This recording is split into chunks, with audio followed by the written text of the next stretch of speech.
നിനക്ക് ഇത് തന്നെയാണ് പണി. ഇനി നമുക്കിട്ട് വല്ല പണിയാണോ? ആ, എല്ലാരും ഉണ്ടല്ലോ. ഇനി എന്നെ പുറത്താക്കാനുള്ള വല്ല ഗൂഢാലോചനയാണോ? ഞങ്ങൾ അങ്ങനെ ചെയ്യോ സാറേ? സജ്ജ സാറേ, അപ്പൊ കാര്യങ്ങളൊക്കെ എങ്ങനെയാ? കുട്ടികളെല്ലാരും എത്തി. ഇനി കുറച്ച് രക്ഷകർത്താക്കളൂടെ വരാനുള്ളൂ.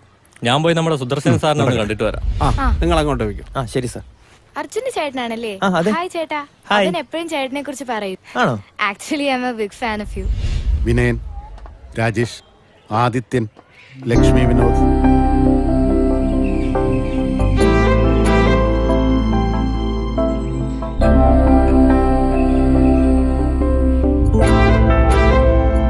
സമയം ഒത്തിരി വൈകി. മക്കളെ കേറിക്കോ.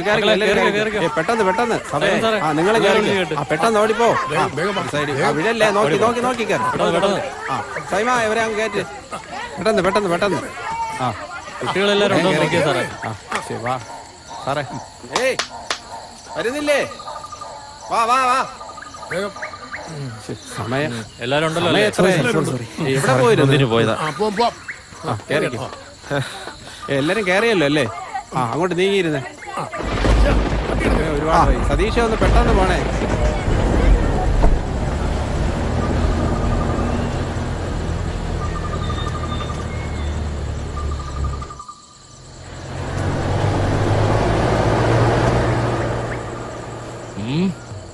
ബസ് ഞങ്ങളെ പാസ് ചെയ്തു ബോസ്. ഞങ്ങൾ ജാമർ വെക്കാൻ പോവാ. വണ്ടി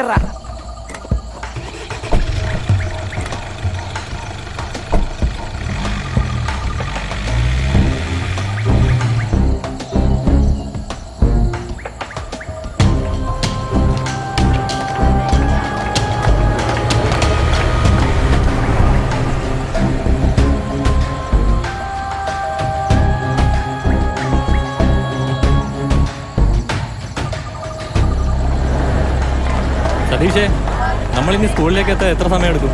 അറിയില്ല സാറേ, 2 മണിക്കൂറെങ്കിലും. എന്ത് പറ്റി? നോക്കിയേ.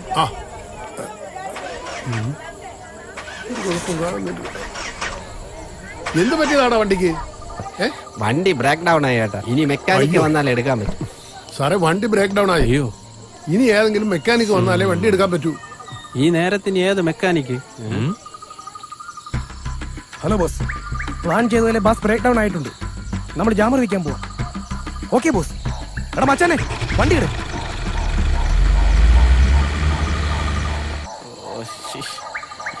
കഷ്ടമായത്. നമ്മുടെ വണ്ടി ബ്രേക്ക് ഡൗൺ ആയി. അയ്യോ,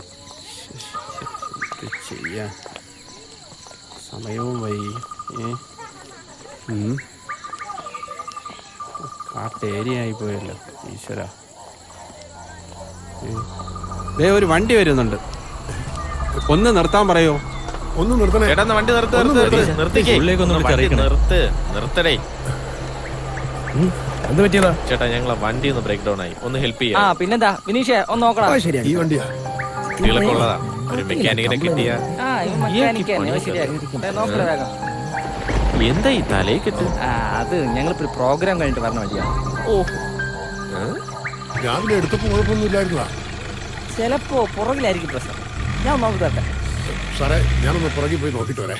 വണ്ടി റെഡി ആയിട്ടുണ്ട്. കയറിക്കോ, എല്ലാവരും കയറിക്കോ. ശരിയായോ? എല്ലാം റെഡി ആയിട്ടുണ്ട്. സാറേ,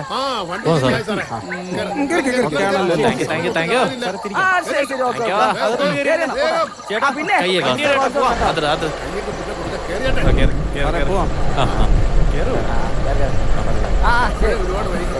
നീ താമസിച്ച് HMന്റെ ആയിരിക്കുന്ന മുഴുവൻ ഞാൻ കേൾക്കേണ്ടി വരും.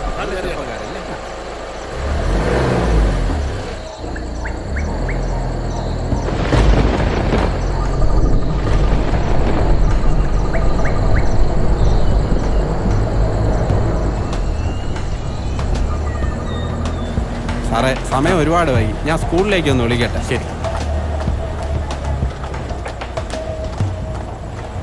അയ്യോ, റേഞ്ച് ഇല്ലല്ലോ സാറേ. ഞാനൊന്ന് നോക്കട്ടെ. അയ്യോ, എൻ്റെ റേഞ്ച് കാണിക്കുന്നില്ലല്ലോ സാറേ. ഇതിലുണ്ടോ? കാടല്ലേ സാറേ, അതുകൊണ്ടായിരിക്കും റേഞ്ച് കിട്ടാത്തത് അല്ലേ സാറേ? റേഞ്ച് കിട്ടിയിട്ട് നമുക്ക് വിളിച്ചറിയാം.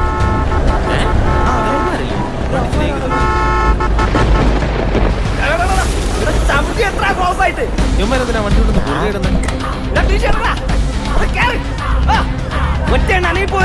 ഞങ്ങൾ ഈ വണ്ടി ഹൈജാക്ക് ചെയ്തിരിക്കുകയാണ് ബസ്സിന് കുറുകെയാണോ വണ്ടി കൊണ്ടുവിടുന്നത് എടുത്ത് മാറണം.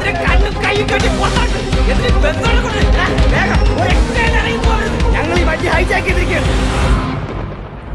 എനിക്കെന്തോ ഒരു വല്ലായ്മ തോന്നുന്നു സാറേ. അതെന്താ? അവരാരും വിളിച്ചിട്ട് കിട്ടുന്നില്ല. എന്തോ പ്രശ്നമുണ്ട്. സാറ് ടെൻഷൻ അടിക്കായിരിക്കും. ചിലപ്പോൾ അവർ റേഞ്ച് കിട്ടാത്ത വല്ലയിടത്തും ആയിരിക്കും. എനിക്കങ്ങനെ തോന്നുന്നില്ല. കുട്ടികളെ കൊണ്ടാ പോയിരിക്കുന്നത്. വല്ലത് സംഭവിച്ചാൽ നമ്മൾ എല്ലാവരും സമാധാനം പറയേണ്ടി വരും. ഞാനൊന്ന് വിളിച്ചു നോക്കട്ടെ സാറേ.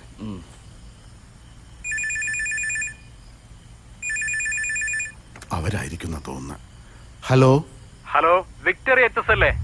അതെ സാർ, നിങ്ങളുടെ സ്കൂൾ ബസ് ഇവിടെ അഗസ്ത്യമരത്തിലേക്കുള്ള റോഡരികിൽ ആളൊഴിഞ്ഞു കിടക്കുകയാണ്. ഈ പരിസരത്തൊന്നും ആരെയും കാണാനില്ല. ബസ്സിൽ നമ്പർ കണ്ടതുകൊണ്ടാണ് വിളിച്ചറിയിക്കാൻ പറ്റിയത്.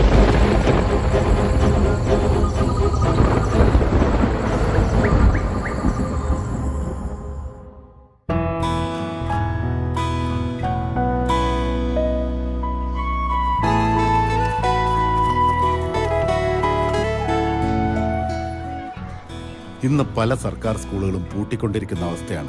കുട്ടികളുടെ കുറവാണ് ഇതിന് പ്രധാന കാരണം. ഇന്നെല്ലാവരും അൺഎയ്ഡഡ് സ്കൂളുകളുടെ പിറകെ ഓടിക്കൊണ്ടിരിക്കുകയാണല്ലോ. ഒരു ഭാഗം ചിന്തിച്ചാൽ അത് നല്ലതാണ്. എന്നാൽ സാധാരണക്കാരനെയും സർക്കാർ ഇന്ന് നൽകുന്ന സൗജന്യ വിദ്യാഭ്യാസത്തെയും സംബന്ധിച്ചിടത്തോളം അത് വളരെയധികം ദോഷം ചെയ്യുന്ന ഒന്നുകൂടിയാണ്. അത്തരത്തിലുണ്ടാകുന്ന കുട്ടികളുടെ കുറവുകൾ ഇന്ന് നമ്മുടെ പല സർക്കാർ സ്കൂളുകളെ അടപ്പിച്ചുകൊണ്ടിരിക്കുകയാണ്. അതിന് നമുക്കെന്ത് ചെയ്യാൻ പറ്റും മാഷേ? അതൊക്കെ വിദ്യാഭ്യാസ വകുപ്പ് കൈകാര്യം ചെയ്യേണ്ട കാര്യങ്ങളല്ലേ? മാസാമാസം കൃത്യമായിട്ട് ശമ്പളം എണ്ണി വാങ്ങുന്നില്ല സാറേ. ഈ സ്കൂളിന്റെ പരിധി വെച്ച് നമുക്ക് എന്തെങ്കിലും ചെയ്യാൻ പറ്റുമെന്ന് നോക്കാം. അത് ശരിയാണ് സാറേ. എന്നാൽ നമുക്ക് ഇവിടുന്ന് ഒരു സ്റ്റഡി ടൂർ പ്ലാൻ ചെയ്താലോ? ഇവിടുന്ന് സ്റ്റഡി ടൂർ പോയിട്ട് കുറെ കാലമായല്ലോ.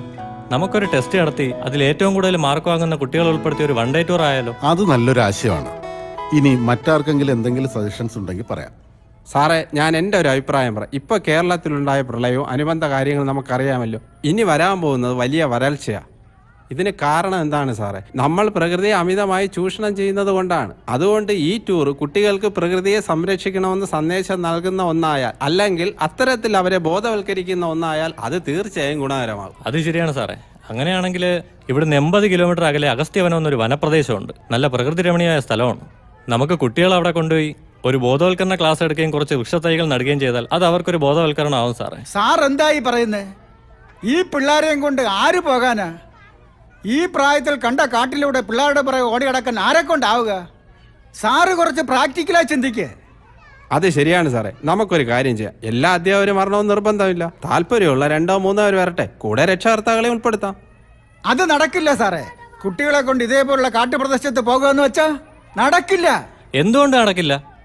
നമുക്ക് രക്ഷിതാക്കളുടെ പെർമിഷൻ മാത്രം മതി. ബാക്കി നടപടിക്രമങ്ങളൊക്കെ നമുക്ക് HM വഴി ചെയ്യാവുന്നേ ഉള്ളൂ. സാറേ, നമുക്ക് ആദ്യം പെർമിഷൻ കിട്ടും നോക്കാം. ബാക്കി പിന്നെ ചർച്ച ചെയ്യാം.